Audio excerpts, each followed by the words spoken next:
আসসালামু আলাইকুম এভরিওয়ান। শব্দহীন ভালোবাসা গল্পের শেষ পর্ব। ভিডিওটা যদি ইউটিউব থেকে দেখে থাকো তাহলে চ্যানেলটা সাবস্ক্রাইব করে দিও, আর যদি ফেসবুক পেজ থেকে দেখে থাকো তাহলে পেজটা অবশ্যই ফলো করে দিবা। আর ইনশাআল্লাহ আগামীকাল মায়ের মৃত্যু গল্পের সিজন 2 আপলোড করা হবে।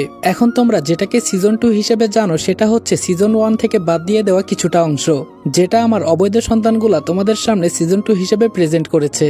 আর সিজন 2 এখনো সম্পূর্ণভাবে লেখার কাজ শেষ হয় নাই, তাই প্লিজ কেউ কমেন্ট বক্সে আমার সন্তানগুলার হয়ে দালালি করতে আসবা না। তো চলো বেশি কথা না বলে গল্প শুরু করা যাক। যখন আমার জ্ঞান ফিরল তখন দেখি আমি আমার রুমে শুয়ে আছি, কিন্তু আমি এখানে কিভাবে আসলাম? আমি না উপর থেকে নিচে পড়েছিলাম, তাহলে বেঁচে গেলাম কিভাবে? আর এখন তো দেখা যাচ্ছে আবার সকাল হয়ে গেছে, কি থেকে কি হয়ে গেল আমার তো মাথায় কাজ করছে না। ফ্রেশ হয়ে রুম থেকে বের হতেই আম্মু বলল, রনি টেবিলে বস, আমি নাস্তা দিচ্ছি। আমি গিয়ে টেবিলে বসতেই আমার ছোট বোন এসে আমার পাশে বসলো। আমি আমার ছোট বোনকে জিজ্ঞেস করলাম, আচ্ছা রাতে কি তুই আমার রুমে গিয়েছিলি? আমার ছোট বোন বলল, না ভাইয়া। কেন?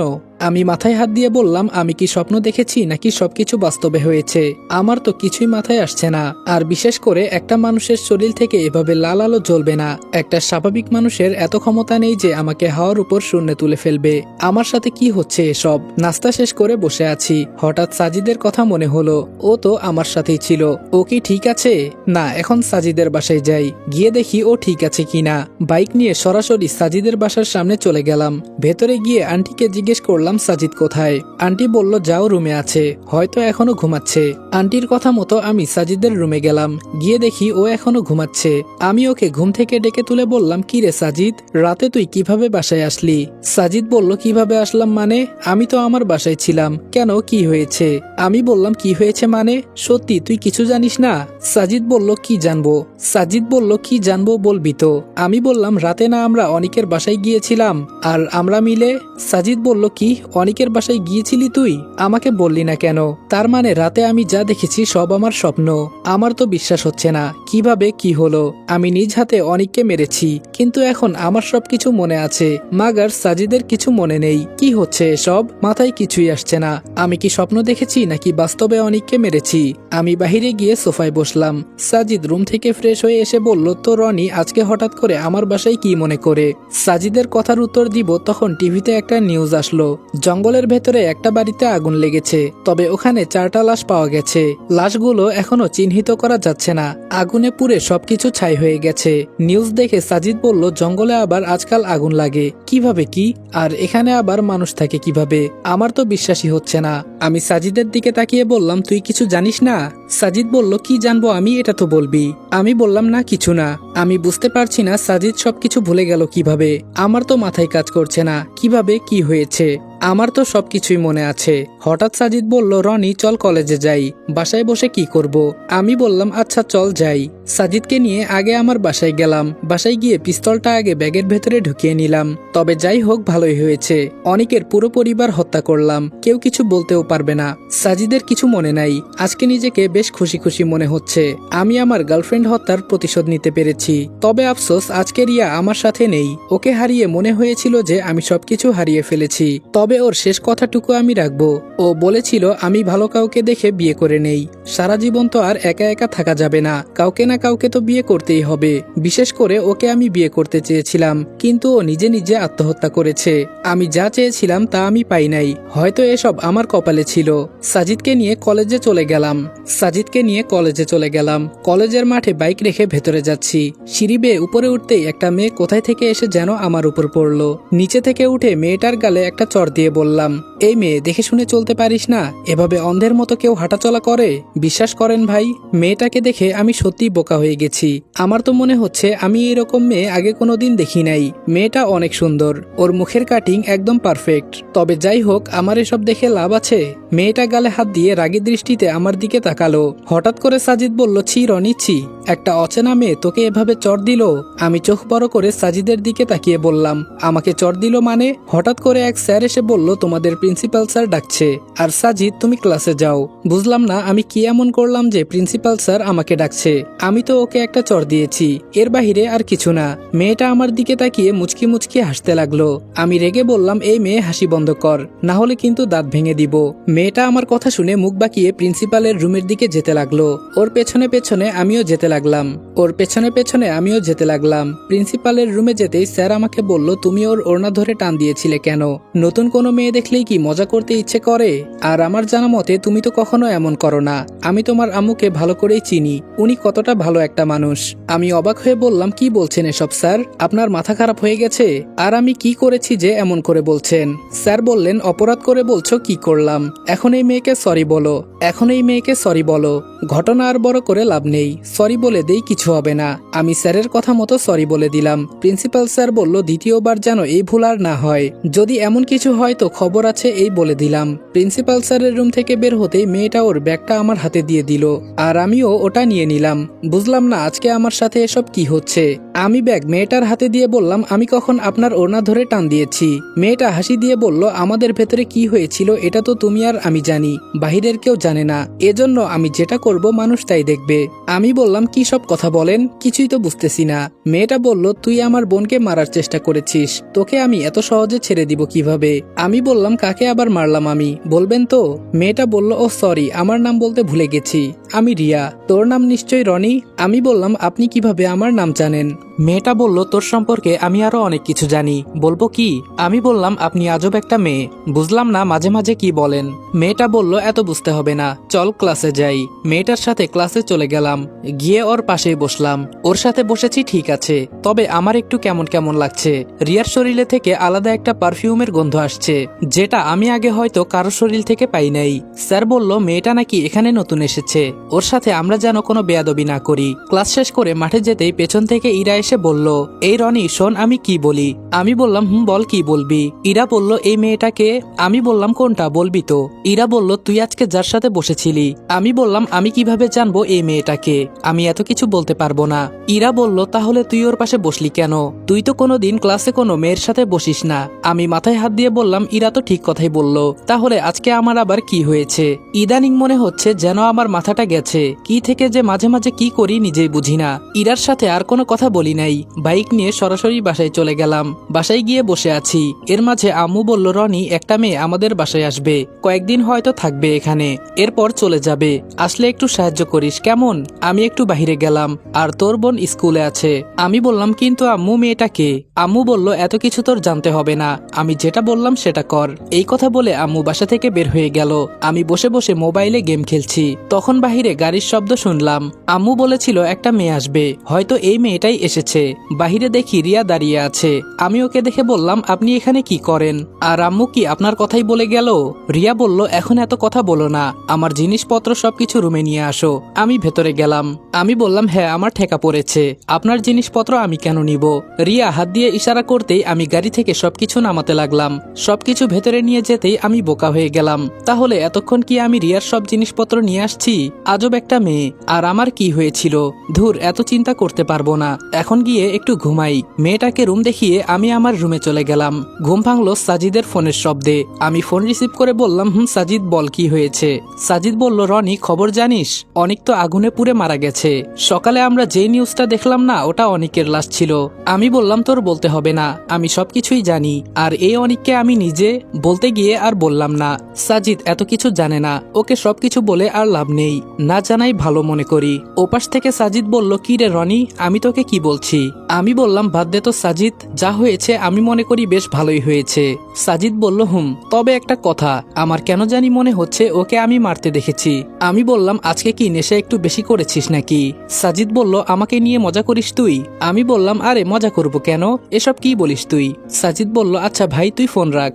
আমি কল কেটে রুম থেকে বের হলাম। রুম থেকে বের হতেই দেখি টেবিলে বসে সবাই খাবার খাচ্ছে, আর টেবিলে এত রকমের খাবার সাজানো আছে দেখে তো আমি বোকা হয়ে গেছি। আম্মু আমাকে দেখে বলল, বাবা বস এখানে, দেখ রিয়া আজকে আমাদের জন্য কত কিছু রান্না করেছে, আমাদের তো বিশ্বাস হচ্ছে না এই মেয়ে এত কিছু রান্না করতে পারে। আম্মু আমাকে টেনে উনার পাশে বসালেন, খেয়ে দেখলাম সবকিছু মোটামুটি ভালোই হয়েছে, কিন্তু আমার বিশ্বাস হচ্ছে না এই মেয়ে এত কিছু কিভাবে রান্না করতে পারে। তবে আমার কেন জানি মনে হচ্ছে ও কোনো সাধারণ মেয়ে না, হয়তো এখানে কোনো একটা রহস্য আছে। রিয়ার দিকে তাকাতেই ও ইশারা করে বলল, আগে খেয়ে নেন, পরে কথা হবে। আমি খেয়ে দিয়ে রুমে বসে আছি। রাতে রিয়া আমার রুমে এসে বলল, কি মিস্টার কি করেন? আমি বললাম, এই তো বসে আছি। কেন? রিয়া বলল, আমার সাথে এক জায়গায় যাবেন? আমি বললাম, এখন আবার আপনি কোথায় যাবেন? রিয়া বলল, যাব কোনো এক জায়গায়, আপনি যাবেন নাকি ওইটা বলেন। আমি বললাম, না বাবা আমি যাব না, আপনার দরকার থাকলে আপনি একা একা যান। রিয়া বলল, প্লিজ আসেন না, যাবো আর আসবো। রিয়ার দিকে তাকিয়ে আমার কেন জানি একটু মায়া লাগলো। বললাম, ঠিক আছে চলেন। রিয়া বলল, আমি এখন কি আপনার হাত ধরতে পারি? আমি বললাম, আপনার সাথে বাহিরে বের হচ্ছি, তাই বলে এই না যে আপনি আমার হাত ধরবেন। রিয়া বলল, আচ্ছা ঠিক আছে বাবা, সরি, এখন চলেন। রিয়ার সাথে বের হতেই রিয়া বলল, আপনি শুধু আমার পেছনে পেছনে আসবেন, কোনো কথা বলবেন না। আমি বললাম, আমরা যাব কোথায় এটা তো বলবেন নাকি? রিয়া বলল, যাব কোনো এক অজানা জায়গায়। কেন, ভয় পান নাকি? আমি বললাম, আপনি একটা মেয়ে, ভয় তো আপনার পাওয়ার কথা, আমি আবার ভয় পাবো কেন?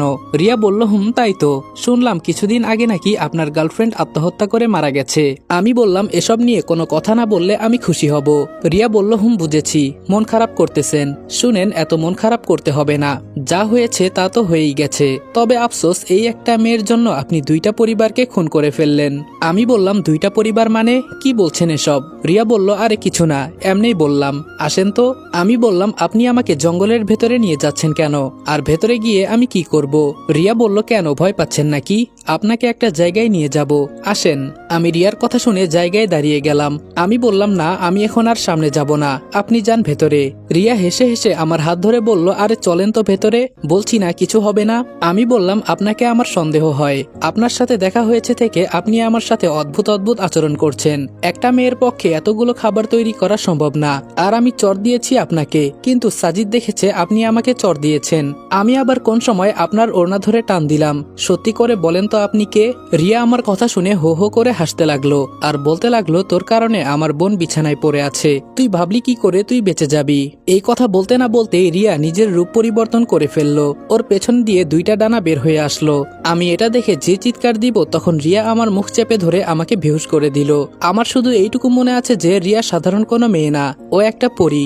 আর যখন আমার হুঁশ ফিরলো, তখন দেখি আমি আজব একটা ঘরের ভেতরে আছি। ঘর বললে ভুল হবে, কি জানি এটা নিজেও বলতে পারছি না। আমার সামনে একটা দানব দাঁড়ানো, ভয়ে তো আমার অবস্থা খারাপ হয়ে গেছে। দানবটা আমার সামনে এসে চোখ লাল করে বলল, তুই আমার মেয়েকে মারতে চেষ্টা করেছিস, তোকে তো আমি ছাড়বো না। হঠাৎ করে রিয়া আমার সামনে দাঁড়িয়ে বলল, বাবা প্লিজ ওকে কিছু করো না। আর ও জানতো না যে ও যাকে মেরেছে সে একজন পরী। আমি অনিকের পরিবারের সাথে যা কিছু করেছিলাম সবকিছু পরী এক এক করে বলে দিল, আর কেন করলাম তাও বলল। পরীর বাবা সবকিছু শুনে বলল, ও যা করেছে এর জন্য ওকে শাস্তি পেতে হবে। আমার মেয়ে যতদিন পর্যন্ত সুস্থ না হবে ততদিন পর্যন্ত ওকে অন্ধকার গুহায় বন্ধ করে রাখা হবে। আমি শুধু এইটুকু বুঝতে পারছি যে রিয়া আমাকে ধরে ওদের রাজ্যে নিয়ে আসছে। রিয়া আমার হাত ধরে একটু সামনে নিয়ে গেল।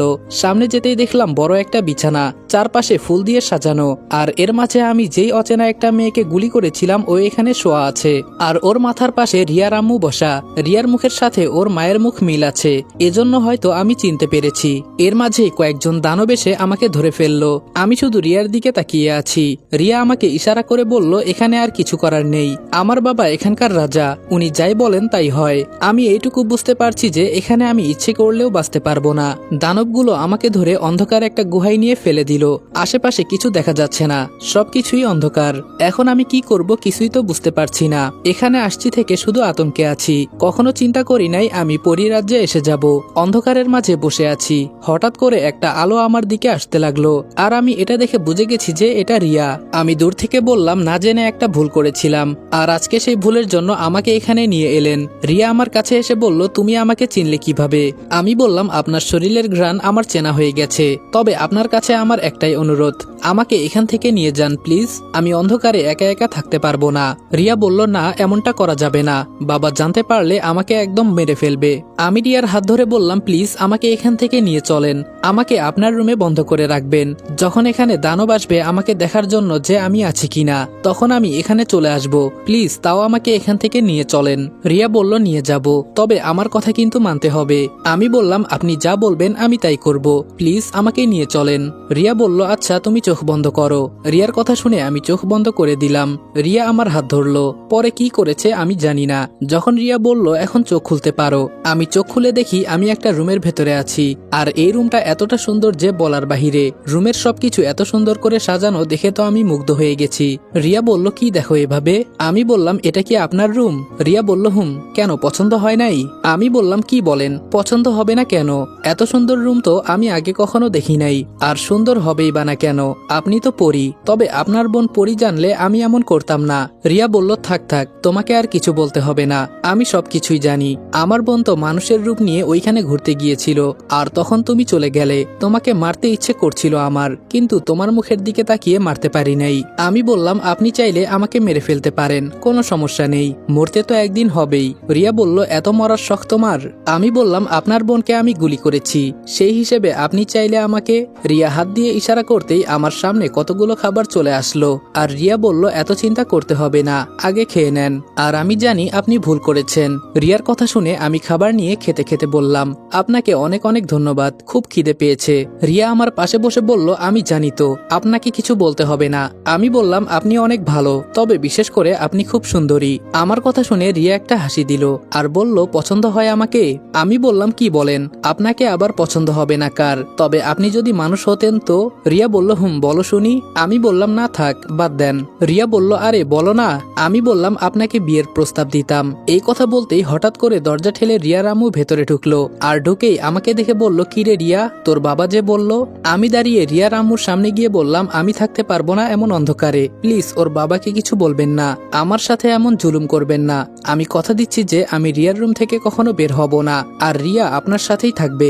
আমি জানতাম না যে ওইটা আপনার মেয়ে ছিল, আমাকে মাফ করে দেন প্লিজ। রিয়ার আম্মু বলল, আমি গেলাম, আর তোর বাবা কিছু বললে আমি দেখে নিব। এই কথা বলে রিয়ার আম্মু চলে গেল।